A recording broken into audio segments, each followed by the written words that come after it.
Audio on demand from Vision Christian Media. Foundations. The labour pains are still being experienced after their rebirth, and the scene is being set for the re-establishment of the temple, which does not exist at this moment because it was destroyed in 70 AD. Foundations. Understanding the Jewish foundations of our Christian faith. With Robbo Robinson and Mandy Warby. Last time on Foundations, we looked at the fulfilled prophecy of God to his people about the restoration of their ancient Hebrew language. It's another evidence of God keeping his promises to his people, as opposed to the belief that God has rejected them and has done away with them. Today we're going to look at another fulfilled prophecy about Israel, and in particular, the holy city of Jerusalem. One of my favourite places. Everywhere in Israel I say, oh, this is one of my favourite places. But Jerusalem is really special. And just on again, we've talked about for weeks now, replacement theology. I think what bothers me such a lot about it is that it demeans and it calls into questions God's character and his faithfulness. Yeah. You know, it basically says it's okay for God to break his promises. And if that's the case, then he's not the God we worship. Exactly. You know? Anyway, so we've used the last few programs to demonstrate, in spite of Israel's rebelliousness over the centuries, that God continues to keep his promises.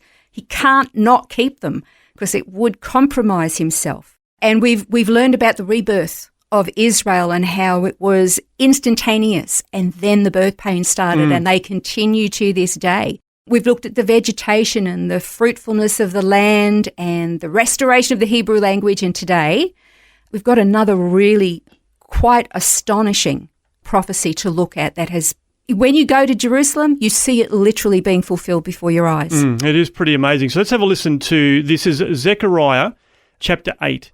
And it's the first 9 verses of this chapter where it says, "The word of the Lord of hosts came, saying, Thus says the Lord of hosts, I am zealous for Zion with great zeal. With great fervour I'm zealous for her. Thus says the Lord, I'll return to Zion and dwell in the midst of Jerusalem. Jerusalem shall be called the city of truth, the mountain of the Lord of hosts, the holy mountain. Thus says the Lord of hosts, Old men and old women shall again sit in the streets of Jerusalem, each one with his staff in his hand, because of great age. The streets of the city shall be full of boys and girls playing in its streets. Thus says the Lord of hosts, if it is marvellous in the eyes of the remnant of his people in these days, will it also be marvellous in my eyes, says the Lord of hosts. Thus says the Lord of hosts, Behold, I'll save my people from the land of the east and from the land of the west. I'll bring them back, and they shall dwell in the midst of Jerusalem. They shall be my people, and I'll be their God in truth and righteousness. Thus says the Lord of hosts, Let your hands be strong, you who have been hearing in these days these words by the mouth of the prophets, who spoke in the day the foundation was laid for the house of the Lord of hosts, that the temple might be built." There's a few things of note in this particular passage. Zechariah the prophet lived after the return of the exiles the first time, and after the rebuilding of the temple. That was the temple of Zerubbabel. And it was a really humble little temple, but it was functional, and the temple service was restored. So there was a temple that was rebuilt. And Zechariah is saying, oh, the temple's going to be rebuilt. They're going to relay the foundation stone. Yeah. Well, not only that, he talks about people coming from the east and the west. So obviously when they were in exile, they came back from one direction, but not from both. But in this prophecy, it's alluding to a future exile where people are brought back from east and west. Yeah, so they've already been returned and they've rebuilt the temple. And here's Zechariah looking at the temple saying, you're going to come back from all these places and rebuild the temple. Yeah. Okay, so obviously, as you said, future. Now, at the time, Zechariah was in Jerusalem. It was a small walled city, smaller than what it is today, even though today the old city of Jerusalem is still a small city. We visit Jerusalem when we go on our tours. And you just read that passage from Zechariah. But when we go into the old city, we go into the Jewish quarter, we stand in Herva Square, and we ask our group to stand still. We've all got our headsets on, and I say, I want to read something to you. I want you to just stand, be quiet, let me read this to you, and look around. And this is what I read from Zechariah. Old men and old women shall again sit in the streets of Jerusalem, each one on his staff in his hand because of his great age. The streets of the city shall be full of boys and girls playing in the streets.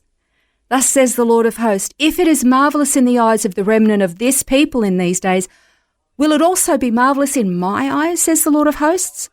Thus says the Lord of hosts, behold, I'll save my people from the land of the east and from the west. I'll bring them back, and they shall dwell in the midst of Jerusalem. They shall be my people.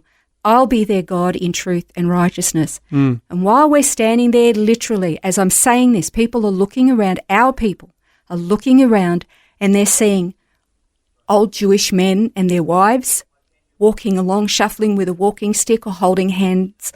They see mums and dads pushing prams with babies. They see kids running around. They see school groups coming through. Yeah.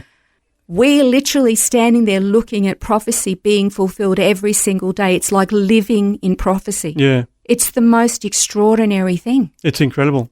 And I guess Zechariah, as we said earlier, lived in Israel at a time when the exiles had already returned from Babylon. The temple had been rebuilt in humble but functional form, and yet he has declared that this was going to happen at some point in the future, that let your hands be strong.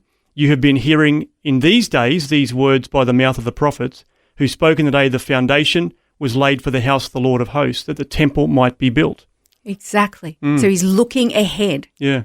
I don't know whether in his mind he was thinking, oh my goodness, what's it going to take?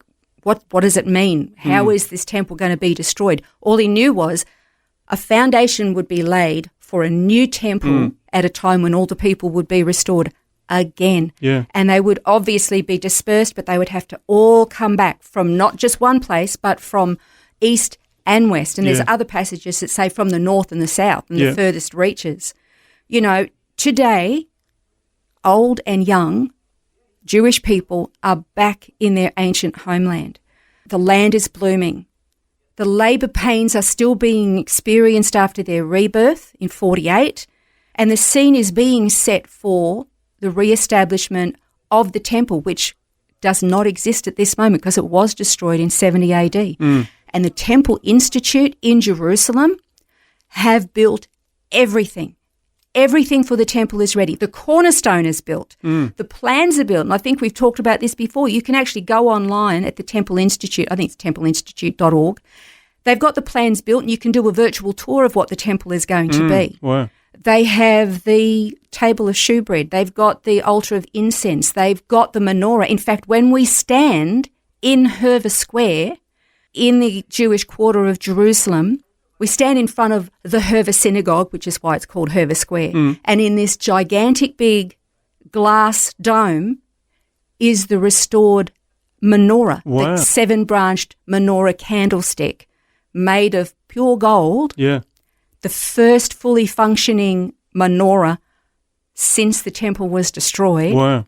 And it's sitting there ready to go into the holy place when the temple is rebuilt. The crowns are made for the priests, the garments are made, the breastplates, the pans, pots, shovels, it's ready. They're ready to go. And you get the feeling that Zechariah has already seen it all because he prophesied it was going to happen. Yes. Yeah. It's like really exciting. It's like, and things are just speeding up now, you know, and people are you're kind of thinking, hang on, it feels, it seems, it looks like Messiah might just be knocking at the door. Yeah, it's amazing. It is. Well, this series of Replacement Theology is almost at an end. We've got a few episodes to go, but we're going to continue next time looking at more of these promises that God has kept for his people. This has been Foundations, a look at the Jewish foundations of our Christian faith. For study notes, resources and more, see vision.org.au/foundations.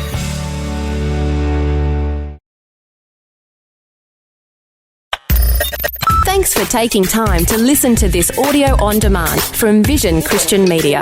To find out more about us, go to vision.org.au.